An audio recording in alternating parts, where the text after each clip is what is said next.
2024 लोकसभा चुनाव में सबसे ज्यादा हॉट सीट कहे जाने वाली मुजफ्फरनगर सीट चुनाव के बाद भी हॉट सीट बनी हुई है। और वो इसलिए क्योंकि यहाँ पर विवादों का दौर भारतीय जनता पार्टी के बीच में लगातार चल रहा है।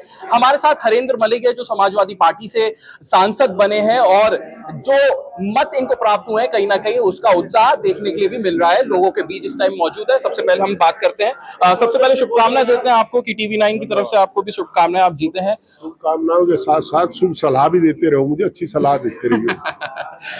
ये कह रहे हैं कि संजीव बालियान जिनको आपने हराया है कि आपकी जीत संगीत सोम की वजह से हुई है। देखिए, संजीव बालियान जी को कुछ राजनीतिक सोच बढ़ानी पड़ेगी। पहले तो मैंने संजीव बालियान जी को हराया नहीं है। हराना जिताने का काम जनता करती है। मैं तो खुद 4 बार भी हारा, 4 चुनाव में हारा हुआ और हार करके बाहर निकल गया चुपचाप, हमने कोई बयान नहीं दिया। हारे हैं जनता से, मैं जीता हूं जनता से। जहां तक संगीत सोम की बात है, मैं दुखी हो गया इनकी सुनते। मैं 4 बार एमएलए पहले बन लिया, 3 बार मेरा बेटा बन लिया। संगीत सोम ही जीता, क्या करे हमें जनता ने जिताया सब। और संगीत सोम भारतीय जनता पार्टी का एक सीनियर नेता है, हमें जानकारी है, हिंदूवादी चेहरा मानते हैं उसे। और हमारे यहाँ तो काम पे पार्टी चलती है, वहां तो धर्म पे ही चले। आपके सरधना में या तो कोई उन्हें मिसगाइड कर रहा। डॉक्टर संजीव बालियान तो पढ़ा लिखा आदमी, वो निश्चित रूप से जानता है कि 2022 के चुनाव में समाजवादी पार्टी वहां 18 या 19,000 से चुनाव जीती थी और अब जीते हैं 47, कुल 47 वोट से। अगर संगीत सोम हमें सपोर्ट कर देता तो हम 47,000 से ना जीतते। हमें बताते कारण क्या है, भाजपा ने हमें सपोर्ट भी कर दिया और हम अपनी भी खो गए। वो बताते हमें कारण क्या है, तो ये गलत बात है। हमने संजीव बालियान हराया, संजीव बालियान जनता ने हराया। पढ़ा लिखा आदमी है, उन्हें सभ्यता के दायरे में शिष्टाचार से रहना चाहिए और ये नहीं कहना चाहिए। और भाई इनकी पार्टी का अंदरूनी मामला है, कौन से क्या कहे क्या नहीं कहते, हमें इससे कोई लेना देना। आपको क्या लगता है कि ये इतने सीनियर लीडर्स हैं, जैसे आप खुद भी मान रहे हैं, तो दोनों इस तरीके से खुले मैदान में आ रहे हैं, प्रेस के सामने बोल रहे हैं, एक दूसरे को आरोप लगा रहे हैं। एक पत्र भी वायरल हो रहा है, अब संगीत सोम कह रहे हैं कि वो पत्र मैंने नहीं करा वायरल, उसमें सारा एक तरीके से बही खाता खोल रखा है संजीव बालियान का। देखिए, मैंने शुरू में हमारे यहाँ डॉक्टर संजीव बालियान जी ने एक पीसी की थी हारने के बाद। मैं उनके पिताजी के साथ रहा, उनके पिताजी ने हमारी बड़ी मदद की। जब हमारे साथ झगड़ा हुआ था तो मेरे साथ रहा करते थे। दोस्ती मेरी थी नहीं, हम उन्हें बड़ा भाई मानते थे, आज भी बड़ा भाई मानते हैं। हम कभी हाथ भी नहीं मिलाते, उनसे सम्मान करते। इसने मेरे पे भी बड़े उल्टे सीधे आरोप लगाए। मेरे जब प्रेस वालों ने पूछा जी आप तैयारी तहसील की राजनीति करो, मगर मैं तो पटवारी को फोन कर दूं, सिपाही को भी कर दूं। बस मेरे समर्थक का काम तो सिपाही से है, और मैं कहूँ मैं एसपी कहूँगा तो सिपाही कहन कौन होगा भाई। हमें तो हमारी अपनी कोई इच्छा नहीं, हमारी इच्छा तो वो है जो हमारे समर्थकों की है। अगर गलत सिफारिश करे समर्थक तो हमारा फर्ज बनता है कि हम उन्हें समझावें ये काम होने लायक नहीं। होने लायक है तो कितने ही छोटे अफसर से हो, कितने ही छोटे कर्मचारी से हो, चाहे चपरासी से हो और चाहे चीफ सेक्रेटरी से हो, cabinet secretary government of India से हो, ना हम उस cabinet secretary government of India को टेलीफोन करते हिचकिचाते, ना चपरासी को काम कहते तड़ते। हमारे लिए वो भी सम्मानित है, वो भी सम्मानित है। और ये इन्होंने मुझे भी कहा था, आपको भी कहा था भी प्रेस कॉन्फ्रेंस के पता नहीं क्या पता नहीं आप थाने की पता नहीं क्या क्या कही, पता नहीं क्या क्या कही। पर मैंने उन्होंने कहा विकास नहीं करा। मैंने कहा जितने सड़क मैंने उनके गांव के आसपास बनवाई, उनकी मरम्मत ही करवा दो एक बार। आज लोग मरम्मत नहीं हुई उनकी। हमारे यहाँ बघरा विधानसभा क्षेत्र में एमएलए होता था, ऐसा विधानसभा क्षेत्र था जिसके हर पंचायत में, इसके गांव में मैंने पीएचसी खुलवाई। आप देखोगे ताज्जुब करोगे, यहाँ किसने खुलवा दी पीएचसी? डांगरों का है, संजीव बालियान। हाँ, कुटबे में पीएचसी, और हम भेदभाव नहीं करते। अब की बार भी वहाँ पंकज मलिक ने, क्षेत्रीय विधायक ने, अपने निधि से वहाँ एटीएम लगवा, जिसमें फ्री खून की जांच हो, पेशाब की, बलगम की जांच होती है फ्री। तो ये संजीव बालियान ने ये सब काम नहीं करवाए थे? नहीं नहीं, मैं ये कह रहा हूं उसने करवाया, बिजली घर इनके गांव में बंद बनवाया, और ये नु कहे विकास नहीं करा। कोई लमडेला रहेगा नाम तो नहीं विकास, ये टोहरे हो ये, ऐसा पता नहीं हमें भाई। दूसरी स्थिति आप पत्र की, जहां तक बात है, हम अच्छा नहीं मानते कि किसी के खिलाफ आरोप प्रत्यारोप लगे, पर हमने कहा इस पत्र की सीबीआई से जांच करा दूं। अगर संजीव बालियान जी को यह महसूस होता है कि मेरे खिलाफ गलत आरोप लगाए, मेरा चरित्र हनन किया जा रहा, तो उनकी जगह में होता तो मैं तो ये लिखता, उनकी मानते हैं प्रधानमंत्री जी, सुना है बहुत पहुंच है, माननीय गृह मंत्री जी तो आए भी थे और प्रधानमंत्री जी भी आए चुनाव में, तो उन्हें ये चाहिए, मेरी तो नेक सलाह अलग मानने नहीं मेरी वे, कि भाई वो क्यों नहीं मानेंगे? आप तो एक साथ खाना खा रहे थे चुनाव के दौरान। हाँ मानवीय दृष्टि, वो जब लोग हारे ही नहीं थे। तो एहसास हो गया था उनको कि हारने वाले हैं? नहीं नहीं नहीं, वो तो सामान्य शिष्टाचार था। डॉक्टर संजीव पढ़ा लिखा आदमी है, सलाहकार खराब है। अच्छा, आप बार बार ये कह रहे हैं कि डॉक्टर संजीव बालियान पढ़ा लिखा आदमी है, क्या संगी सोम नहीं है क्या? नहीं, संगी सोम को बनने का तो कहा अनपढ़ है, वो पढ़ा लिखा होगा भाई। मैं ये कह रहा, आप अपना आप तो वही हो, मुजफ्फरनगर का हो, गाजियाबाद का, पर हाँ नहीं गाजियाबाद नहीं, सरधने का सरधने। हाँ नहीं तो फिर तो वो भी अपना ही है भाई, हम तो दिवाली मारेंगे सरधने वाले मुझे। ऐसा है, देखो मैं बताऊं, पत्र की जांच करवा लो, सीबीआई जांच करा लो, उसमें दोनों बात आ जाएगी, किसने लिखा, और आरोप की भी जांच हो जाए। अगर वो आरोप असत्य है, सत्य से परे है, तो दूध का दूध पानी का पानी हो जाएगा।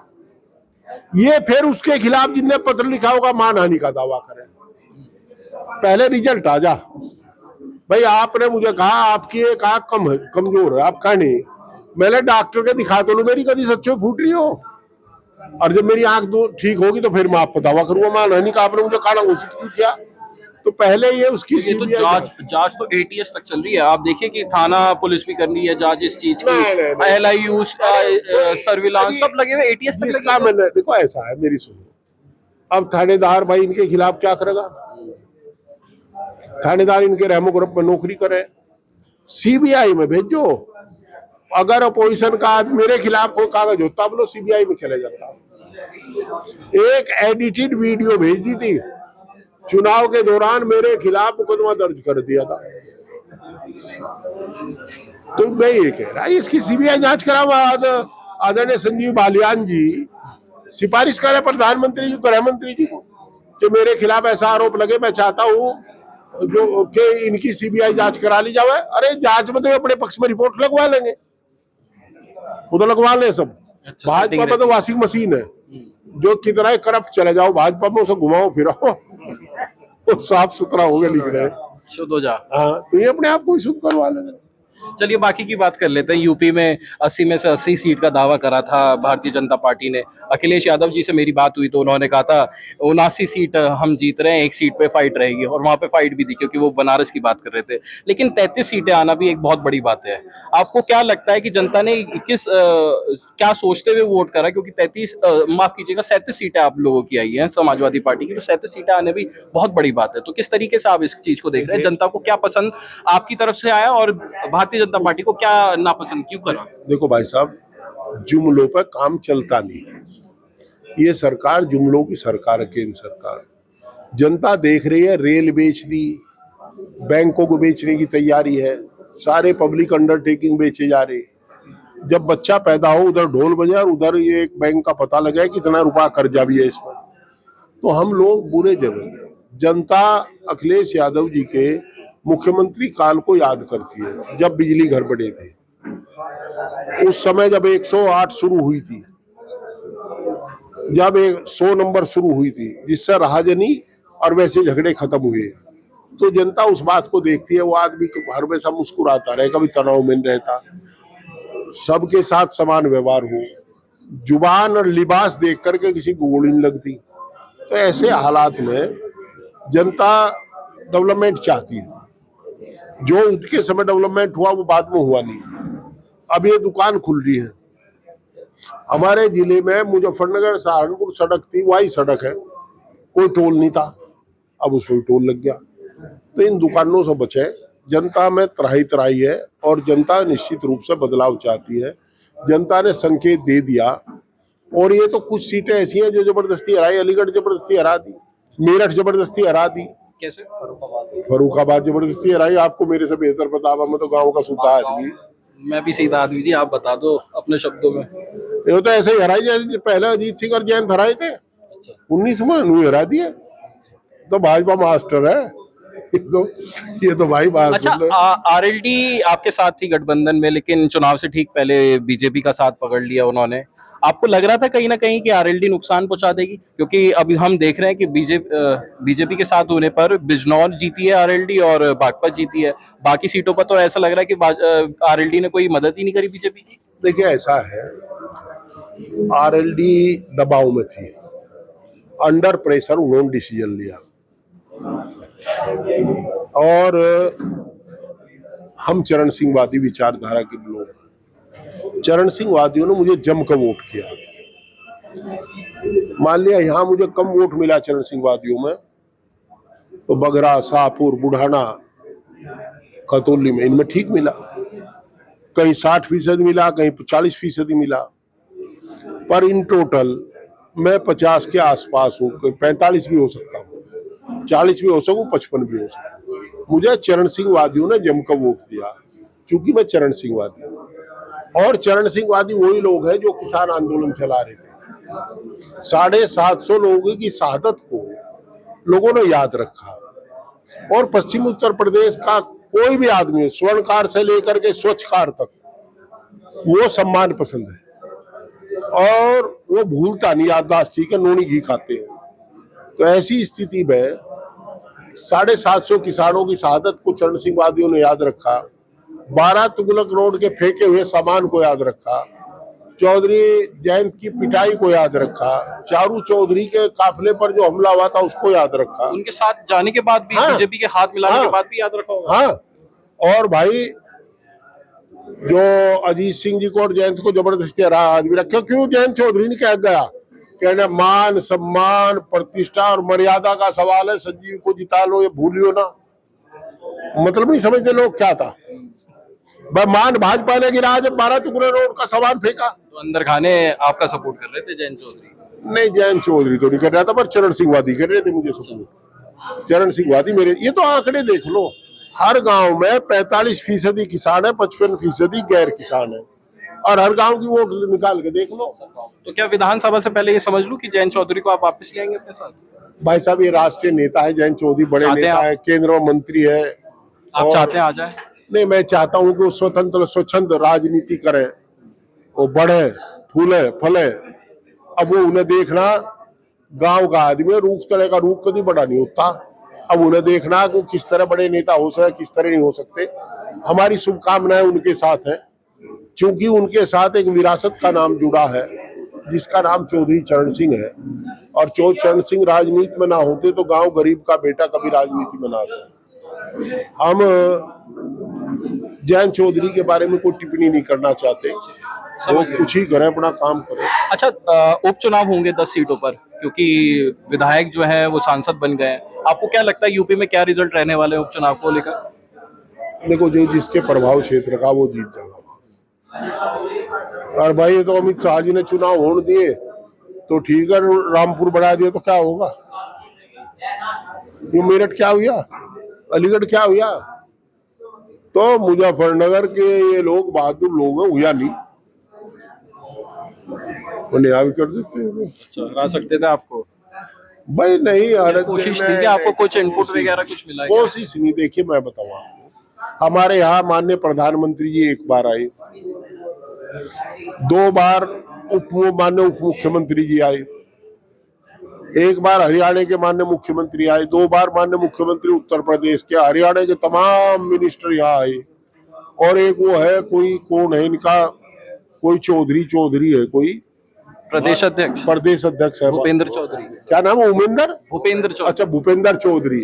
वो तो यही रहा, मगर राशन कार्ड और वोटर लिस्ट में भी नाम लिखवा दो इसका। वो भी यही रहा। ये सीट इन्होंने प्रयास तो अधिकारियों को डराने का पूरा करा। भाई साहब, हमारे बूथ का कोई गांव का बूथ ऐसा नहीं बचा जिसमें थानेदार ने हस्तक्षेप नहीं करा। पर मैं दावे के साथ कह सकूं, मैंने हमारे समर्थक ने एक वोट फर्जी नहीं गिरन दी। हाँ, इन्होंने कम से कम 20-30 हजार वोट चारों विधानसभा क्षेत्र में उधर रोक दी, जो हमारी जेन्युइन वोट डलती। डीएमएसपी जाके खड़े हो गए चौराहे पर मुस्लिम मोहल्ले में। अच्छा, आखिरी सवाल पूछते हैं, नेता विपक्ष कौन होने वाला है? नेता विपक्ष तो कांग्रेस का ही होगा भाई, बड़ा दल वही है। समाजवादी पार्टी से कोई नहीं?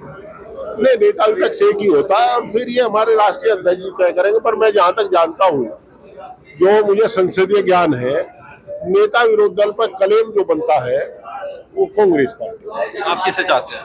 मैं किसी को चाहता, मैं तो हमारी पार्टी में हो तो हम अपनी चॉइस देंगे, जो दूसरी पार्टी का उसमें हम क्या करेंगे।